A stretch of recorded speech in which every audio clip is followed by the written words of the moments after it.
안녕하세요. 저는 서울에 혼자 살고 있는 돌싱 30대 남자입니다.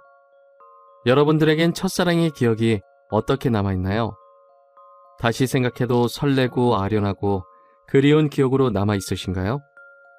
남자는 생각만 해도 설레는 첫사랑을 죽을 때까지 못 잊는다고 하던데 저는 다른 의미로 첫사랑을 죽을 때까지 못 잊을 것 같아요. 어쩌다 제 첫사랑의 기억이 이렇게 바뀌게 되었는지 지금부터 이야기를 풀어볼게요.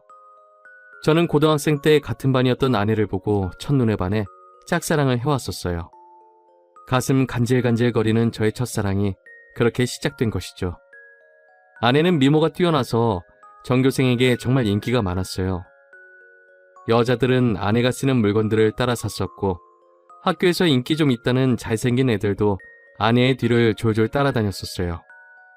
하지만 저는 잘생긴 것도 아니고 그렇다고 날씬한 것도 아니라서 뒤에서만 아내를 봤었어요. 정말 평균 이하의 외모에 살집도 있는 편이라 제가 봐도 너무 별로더라고요. 늘 그렇게 뒤에서 아내를 지켜보다가 아내가 가는 대학에도 따라 들어가게 됐어요. 아무리 그래도 그 정도까지 하냐고 말하시겠지만 저는 그만큼 아내를 무척이나 좋아했었거든요. 제 세상은 아내에 의해 흘러간다고 볼 수 있었어요. 그렇게 대학을 가서도 혼자 속으로만 좋아하다가 대학 졸업할 때쯤 제가 용기를 내서 아내에게 고백을 했어요. 현이야, 친하지도 않은 내가 이렇게 불러내서 당황했지. 졸업하기 전엔 꼭 너한테 하고 싶은 말이 있어서 불렀어. 나 너 좋아해, 현이야. 나도 알고 있었어. 고등학생 때부터 뒤에서 계속 나만 보던데 어떻게 몰라? 다른 애들은 나랑 얘기 못해서 안달이었는데 넌 끝까지 쳐다만 보더라? 아, 알고 있었어? 다른 애들은 다 잘생기고 이쁜데 난 너무 못생겼잖아. 그래서 너한테 말을 걸 용기가 없어서 그냥 뒤에서 쳐다만 봤어. 차라리 말을 걸지 그랬어. 뒤에서 쳐다만 보면 얼마나 무서운 줄 아니? 장난이야. 오히려 다른 애들과는 다르게 특이해서 자꾸 눈길이 가더라고. 아, 그랬어? 그럼 계속 특이한 애로 남게 오늘도 말 걸지 말 걸 그랬나? 나 근데 정말 너 좋아해. 대학까지 따라올 만큼 진짜 진심으로 좋아해. 대학까지 따라온 거야? 내가 뭐라고 이렇게 좋아해 주는 거야? 나 정말 별거 아닌 사람인데. 아니야. 너만 보고 있으면 주변이 환해지고 너가 웃을 때마다 내가 행복해지는걸. 이젠 졸업 앞두고 마지막이라고 생각하고 말한 거야. 부담 가지지 마. 대답 안 해줘도 돼. 왜? 난 대답하고 싶은데. 원래 고백은 대답 들으려고 하는 거 아닌가? 나는 좋아. 우리 한번 만나보자. 아직 어리니까 가볍게 만나보고 아니면 그때 헤어지면 되지. 저는 인생은 믿져봐야 본전이라는 생각에 당연히 차일 것이라고 예상하고 고백한 것인데 예상 밖으로 아내는 활짝 웃으면서 저를 받아주더라고요. 그렇게 저희는 얼떨결에 연애를 하게 되었어요. 남들과 똑같이 데이트도 하고 사랑을 나누었죠. 아내 주변에서는 도대체 저를 왜 만나냐고 했었는데 그냥 웃기만 하더라고요. 저는 이유가 뭐든 지금 아내와 사귀고 있다는 자체가 행복해서 아무런 상관이 없었어요.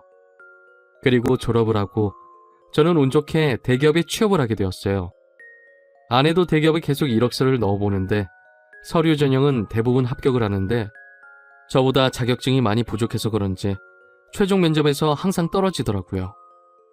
결국은 대기업은 포기하고 중소기업에 취직을 하게 되었죠. 위로가 전혀 안 되겠지만 그래도 아내에게 취직 축하한다고 맛있는 것도 사주고 아내가 평소 갖고 싶어 했던 지갑도 축하 선물로 사줬습니다.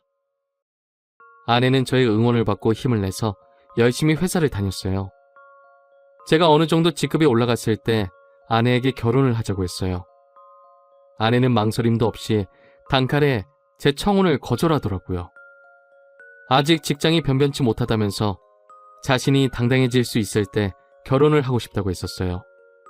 아무것도 없는 나랑 결혼하고 싶다고 해줘서 너무 고마운데 아직 내가 직장이 변변치 않아서 지금 결혼하기엔 너한테 너무 미안해.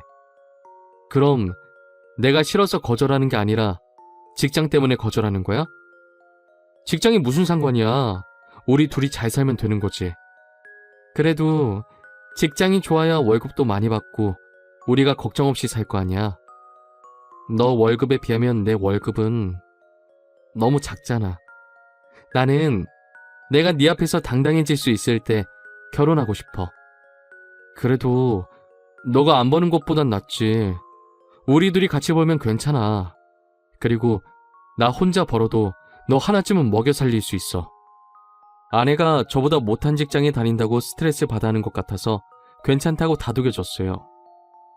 아내는 제가 대기업에 다니니까 확실히 제 월급이 자신 월급보다 많다는 것을 알았지만 정확히 얼마나 되는지 모르는 상태였거든요. 그래서 저는 아내에게 이 정도의 월급을 받고 있으니 결혼해도 문제가 없다고 설득했죠. 제가 자신보다 2배 넘게 받는다는 것을 듣고 놀라더니 고민을 하는 것 같더라고요. 계속되는 저의 설득 끝에 아내는 긍정적으로 생각이 바뀐 것인지 제 청혼을 받아주었어요. 제가 이렇게 결혼을 서두르게 된 이유는 회사에서도 아내가 인기가 많은 것 같더라고요. 아내가 종종 회사에서 치근덕거리는 남직원이 있다고 얘기를 꺼낼 때마다 다른 남자들이 더 이상 치근덕거리지 않게 얼른 결혼을 해야겠다는 마음을 먹게 됐죠. 저는 그렇게 힘들게 아내와 결혼하는데 성공했습니다. 저희는 결혼한 지 2년이 지났는데도 자식 없이 여전히 둘이서 신혼생활을 보내고 있어요. 사실 아무리 노력을 해도 아이가 저에게 찾아올 생각을 하지 않더라고요. 아내와 저는 아직 젊으니까 조급해하지 말고 아이가 찾아올 때까지 천천히 기다려보기로 했어요. 그러다 결혼 3년 차가 되었을 때 아내가 임신을 했더라고요. 저희 부모님은 아들이든 딸이든 상관없다며 너무 수고했다고 고맙다면서 아내의 손을 꼭 잡고 우셨어요. 아내도 어머니의 눈물을 보고선 살짝 눈가에 눈물이 고였더라고요. 며느리 아끼는 시부모님 덕분에 낙동강 오리알 신세가 된 저만 힘들어졌었어요. 아내 회사가 중소기업이어도 설립자가 여성분이어서 그런지 복지가 대기업 못지않게 좋더라고요. 아내는 일을 하면 스트레스 받을까봐 아이를 위해 휴직을 하고 집에서 쉬고 있었어요. 혹시나 쉬면서 집안일이라도 할까 어머니께서 집에 오셔서 아내 대신 집안일을 다 해놓고 가시더라고요. 저도 퇴근하고 오면 어머니의 잔소리를 듣고 아내의 시중을 들기 시작했고요. 아내 시중을 들면서도 저는 태어날 아이 생각에 하나도 힘들지 않았고 행복했어요. 저희는 아들, 딸 구애받지 않으려고 병원에 검진을 가도 성별을 알려고 하지 않았어요. 출산하고 아이를 보러 신생아실에 갔는데 아내를 아주 쏙 빼닮은 귀여운 딸이더라고요. 엄마를 닮아서 그런지 아이의 얼굴이 벌써 완성형이라고 호들갑 떨었다가 아내한테 주책이라면서 벌써 딸바보 됐냐고 등짝 한 대 맞았네요. 아내 손이 매운 편인데 저는 그날 아무리 맞아도 아프지가 않고 오히려 간지러웠어요. 이래서 다들 딸 낳으면 딸바보가 되는 건가 보다 싶더라고요. 딸이 태어난 지 이제 1년이 넘어가기 시작했을 때 저는 집 앞에서 충격적인 장면을 목격하게 됐습니다. 제가 직급이 올라가면서 회의다 뭐다 여기저기 불려다니다 보니 정시 퇴근하는 아내가 항상 저보다 먼저 집에 와 있었어요. 그런데 제가 몸이 안 좋은 것 같아서 회의에 참석하지 못하고 집에 바로 온 적이 있었어요.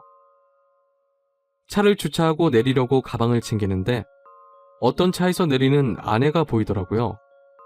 아내는 운전면허가 없어서 항상 제가 데려다 주거나 대중교통을 이용해서 출퇴근을 했었거든요. 저는 처음엔 동료가 데려다 준 거라고 생각하고 신경을 쓰지 않으려고 했었어요. 그런데 아내가 집에 들어가려고 할 때 남자가 차에서 내리더니 아쉽다는 듯 아내의 손을 잡더라고요. 저는 내리려고 손잡이에 올린 손을 떼고 그 모습을 어처구니 없이 쳐다보고 있었어요. 아내는 남자를 보면서 웃고 있고 남자는 잡은 손을 앙탈 부리듯이 흔들고 난리도 아니더라고요. 다른 사람이 보면 그 둘이 부부인 줄 알겠더라고요. 하필이면 제 차가 입구 정면에 주차하고 있어서 제 블랙박스에 그 장면이 그대로 다 찍혔었어요. 저는 차 안에서 나오지 않고 아내가 들어간 후에도 그 장면만 계속 돌려보고 있었어요. 잘못 생각한 거라고 현실을 부정하려 했지만 보면 볼수록 외도가 맞는 것 같아서 화가 나더라고요. 더 확실한 증거를 잡아야겠다는 생각에 저는 집으로 바로 들어가지 않았어요. 차 안에서 쉬다가 원래 제가 퇴근하던 시간에 맞춰서 집에 들어갔죠. 아내가 웃으면서 저한테 왔냐고 말하는데 온몸에 소름이 돋았어요. 저는 아무것도 못 본 사람 마냥 아내에게 평소와 다를 것 없이 똑같이 대했었어요. 아내가 음식을 하는 동안 혹시나 다른 증거들이 나오지 않을까 싶어서 아까 아내가 입고 있었던 코트를 뒤졌는데 아무것도 나오지가 않더라고요. 저는 아내가 잘 때 휴대폰을 몰래 확인해 보기로 마음먹었습니다. 아내가 먼저 잠든 것을 확인하고 휴대폰을 들고 조용히 거실로 나왔어요. 잠금이 걸려 있었는데 비밀번호가 딸 생일이더라고요. 저는 고민할 것도 없이 제일 먼저 카카오톡을 들어가 보았어요. 전부 회사 직원들과의 단톡이나 제가 알고 있는 고등학교 친구들과의 단톡이었는데 유일하게 한 사람만 개인톡을 하고 있더라고요. 저장명도 심상치 않은 게 제 직감으로는 이 사람이 아까 아내를 데려다 준 사람이라고 생각했죠. 개인톡을 들어가 보니 역시나 제 예감이 딱 들어맞았더라고요. 아내가 저랑 연애했을 때보다 그 사람이랑 더 달달하게 카톡을 주고받았어요. 그런데 두 사람이 사귄 지가 꽤나 오래된 사이였던 것 같았어요. 같이 데이트하면서 찍은 음식 사진에 남자가 살짝 걸려있는 사진들과 대놓고 찍은 커플 사진들도 있길래 모조리 제 휴대폰으로 옮겨놓았어요. 그리고 다음날 아침밥을 먹으면서 아무렇지 않은 표정으로 평소 대화하듯 아내에게 이혼 서류를 준비하라고 했어요. 아내는 잘못 들은 건가 싶은 표정으로 갑자기 무슨 소리냐고 하더라고요. 저는 아무 말 하지 않고 커플 사진을 아내의 폰으로 전송했어요. 방금 내가 당신한테 사진을 하나 보냈는데 그게 우리 이혼 사유야. 그러니까 군말 없이 퇴근하면 이혼 서류 준비하고 당신 짐 싸놓고 있어. 여보, 내가 미안해. 다신 안 그럴게. 잘못했어. 내가 당장 그 남자 정리할게. 우리 딸을 봐서라도 이혼만은 안 돼. 엄마는 아빠 없는 애로 키울 수 없잖아. 안 그래? 그걸 아는 사람이 남편 두고 이렇게 딴 남자를 만나고 있었던 거야? 저번에 친구랑 저녁 먹고 온다고 했던 날도 그 남자랑 먹었더라? 그땐 정말 아무 사이 아니었어. 그날은 둘 다 상사한테 엄청 혼나고 퇴사 고민할 만큼 힘들길래 같이 저녁 먹으면서 하소연하고 헤어진 게 다야. 진짜야. 거짓말 치지 마. 내가 그전 대화까지 안 봤을 것 같아? 내가 사진만 대충 본 줄 아는 거냐고. 대화 내용까지 다 봤는데 왜 거짓말 치는 거야? 나도 모르겠어. 이렇게 거짓말 해서라도 당신 잡고 싶었나 봐. 내가 잘못했어. 나를 욕해도 좋아. 그런데 이혼만은 절대 안 돼, 여보. 그래? 그럼 지금 그놈이랑 당장 헤어져. 그렇지 않으면 난 무슨 짓 할지 몰라. 당신 회사에 불륜 증거 다 뿌리고 이혼할 수도 있어. 아내는 회사에 불륜 사실을 알리겠다고 하니 당장 그 남자에게 전화해서 이별을 통보하더라고요. 그리고 며칠 뒤 아내한테 들은 얘기인데 아내와 헤어지고 그 남자는 이직을 했다더라고요. 어디로 이직했는지는 모르고 남자가 휴대폰 번호를 바꿔버려서 만약에 다시 만나고 싶다고 한들 만날 수 없는 상황이라고 확실히 관계가 끝났다는 것을 말해줬어요. 저는 제가 있는 앞에서 이별을 통보했던 아내라 저 말을 의심조차 하지 않고 믿었던 것 같아요.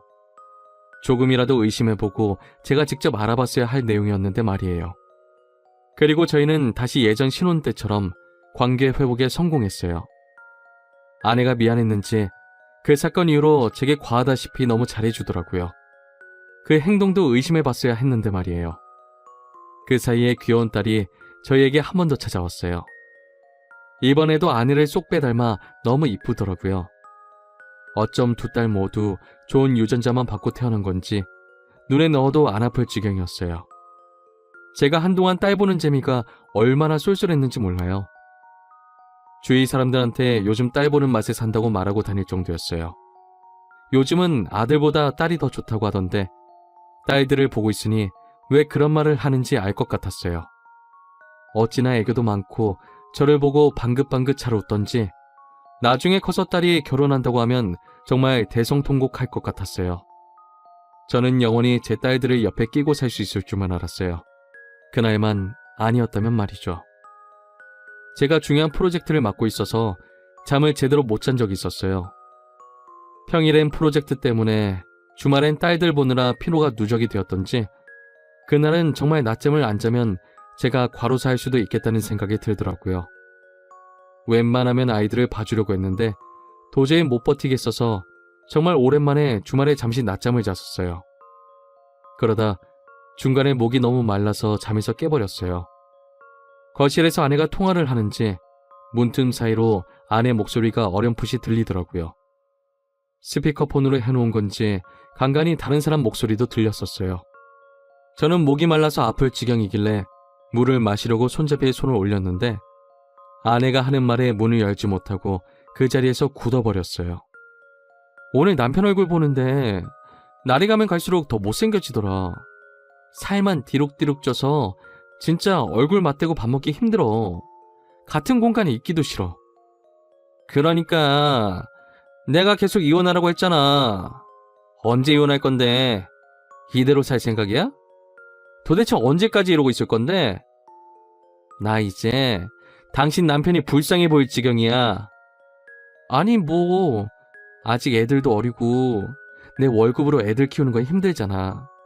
그렇다고 당신 월급도 많은 게 아니니까 조금만 더 있다가 하려고. 이혼할 생각이 있긴 한 거야? 내가 봤을 땐 당신 남편이 가진 돈 때문에 이혼 안 할 것 같아. 말로만 이혼할 거라고 하고 계속 이런 식이면 나 당신 남편한테 다 말할 거야. 아, 좀 기다려보라고 했잖아. 왜 이렇게 보채는 거야? 매력 떨어지게. 우리 딸 부족함 없이 키워야 하지 않겠어? 그러니까 조금만 참아. 그건 그렇긴 한데 나도 애기들 보고 싶단 말이야. 맨날 사진으로만 보고. 나도 실제로 애기들 알아보고 싶어.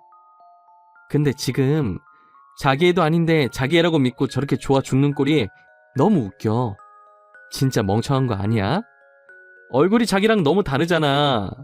당신 닮아서 얼마나 이쁜데 자기 애라고 믿지? 얼핏 들었을 때 대화 내용으로 아내가 상간남이랑 통화하고 있었다는 걸 알아차렸어요. 얼굴 얘기하면서 제 험담을 할 때부터 저는 손을 뻗어서 화장대에 있던 제 폰을 들고 아내의 통화 내용을 녹음하기 시작했었어요. 둘이서 오가는 대화들이 정말 갈수록 가관이더라고요. 제 험담은 그럴 수 있다고 생각했는데 이제껏 제 딸이라고 믿었던 애들이 알고 보니 제 딸이 아니라 상간남 딸이라고 하니까 너무 충격적이더라고요. 저는 들고 있던 폰을 바닥에 떨어뜨렸고 그 소리에 아내가 놀랐는지 황급히 전화를 끊더니 방문을 열고 불을 켜더라고요. 불을 켜자마자 바로 앞에 서 있던 저를 발견하고 놀라서 소리를 지르더라고요. 여보, 당신 언제부터 여기 있었어? 혹시 내가 통화하는 거 들은 거야? 어디서부터 들었어? 다 들었어? 너 당장 내 집에서 나가. 더 이상 네 목소리 듣고 싶지 않으니까. 아무 말 하지 말고 지금 조용히 그대로 문 열고 나가. 여보, 이거 오해야. 내 말 좀 들어봐, 어? 당신이 지금 어디서부터 뭘 들었든 다 오해야. 그러니까 이거 드라마 얘기야. 내가 요즘 보는 막장 드라마 있는데 그 얘기하는 거였어. 내가 방금 분명히 당신 목소리 듣고 싶지 않다고 말했을 텐데. 나가. 안 나가? 못 나가겠으면 내가 나가게 만들어줘? 아이들 데리고 당장 나가! 여보, 내가 정말 미안해, 어? 나 여기서 절대 못 나가. 한 발자국도 안 나갈 거야. 여기서 나가면 정말 갈 곳이 없어. 그러니까 제발 한 번만 봐줘. 괜히 입만 아프게 더 말할 필요 없고 여기 있는 물건들 다 내 돈으로 산 거니까 그대로 두고 귀찮게 짐 쌀 필요 없이 몸만 나가면 되겠네. 아이들 데리고 나가. 내 인내심도 여기까지니까.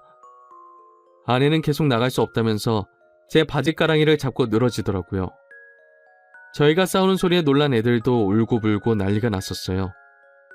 제 애가 아니라는 말을 들으니 더 이상 애들이 울든 말든 달래주고 싶지가 않았어요. 아이용품은 저희 집에 도왔자 필요가 없으니 대충 애들 집만 챙겨서 아내 손에 쥐어줬어요. 아내는 제가 쥐어진 가방을 던지고 못 간다면서 바닥에 들어 눕더라고요. 제가 경찰에 전화하는 신용을 하니 아이들을 데리고 나갔어요. 알고 보니 아내는 전에 저한테 들켰던 그 상간남과 계속 만나고 있었더라고요. 저번에 헤어졌다는 말도 거짓말이었고 이직을 했다는 말도 전부 거짓말이었어요. 그렇게 저를 속이고 둘은 뒤에서 만남을 이어갔던 거예요. 제 자식이라고 믿었던 딸들도 그 남자와 아내 사이에서 낳은 딸들이었던 거죠. 지금까지 저와 자신 사이에 아이를 낳고 싶지 않아서 피임약을 복용하고 있었더라고요. 아내는 상간남이 가진 게 쥐뿔도 없었는데 단지 얼굴 하나만 보고 만난 것이었어요. 저랑은 그저 돈을 많이 버니까 돈 때문에 계속 만나다가 결혼까지 하게 된 것이었죠. 저는 모든 사실을 알고 바로 변호사 선임해서 이혼 소송과 상간남 소송을 했어요. 아내와 상간남은 제게 당장 줄 돈이 없다고 미안하다고 빌더라고요. 여보, 내가 잘못했어. 당신이 이혼하라면 이혼해줄게. 우리 소송까지는 하지 말자, 어? 그래도 같이 살아온 세월이 있는데 합의 이혼으로 끝내면 안 될까? 정말 죄송합니다. 용서받지 못할 짓 한 거 알아요. 그치만 소송만은 하지 말아주세요. 모아둔 돈도 없어서 당장 위자료 줄 돈이 없어요. 이렇게 부탁드립니다. 이렇게 될 거라고 예상을 못했나 봐요. 제가 저번에도 용서하고 넘어가 주니까 이번에도 사과하면 그냥 넘어갈 줄 알았어요? 저 절대 고소 취할 생각 없습니다. 아내가 외도한 게 이번이 처음도 아니고 심지어 똑같은 남자랑 다시 외도를 했는데 저는 너무 괘씸해서 그 둘을 선처해줄 마음이 전혀 없었어요. 결국 둘은 저한테 줄 위자료가 없어서 사채까지 써서 줬더라고요. 매달 정확하게 들어오는 월급 받고 사채를 쓴 모양인데 제가 가만히 있을 리 없었죠. 저는 불륜 증거들을 아내 회사에 뿌리기 시작했어요. 회사 내 커뮤니티에 익명으로 녹음본과 함께 글도 올렸고 팩스로 커플 사진들도 보내고 제가 할 수 있는 건 다 했었어요. 결국 아내와 상간남은 회사에서 질타를 받으며 그대로 쫓겨났습니다. 그리고 현재까지도 빚쟁이들을 피해 도망 다니고 있는 것 같더라고요. 그러게 처음 제가 용서하고 넘어가 줬을 때 정신을 차렸어야 했는데 자기 발등 자기가 찍는 짓을 왜 하나 싶습니다. 저는 정말 죽을 때까지도 이 일을 절대 못 잊을 것 같아요. 다시는 결혼할 생각도 그렇다고 연애를 할 생각도 전혀 없어요. 저는 이렇게 혼자서 걱정 없이 사는 것도 괜찮을 것 같다는 생각을 해요. 오히려 부양할 가족이 없으니 마음이 더 편해졌어요. 저희 어머니는 아직도 집사람이 바람펴서 이혼한 줄 모르고 계세요. 나이도 많으신데 혹시나 충격에 쓰러지실까봐 영원히 제 가슴에만 묻어두려고 합니다. 여러분들은 첫사랑의 기억이 꼭 이쁘게 남아있었으면 좋겠네요. 지금까지 제 이야기 들어주신 모든 분들께 감사합니다. 모두 가족들과 행복하고 따뜻한 겨울 보내시길 바랍니다.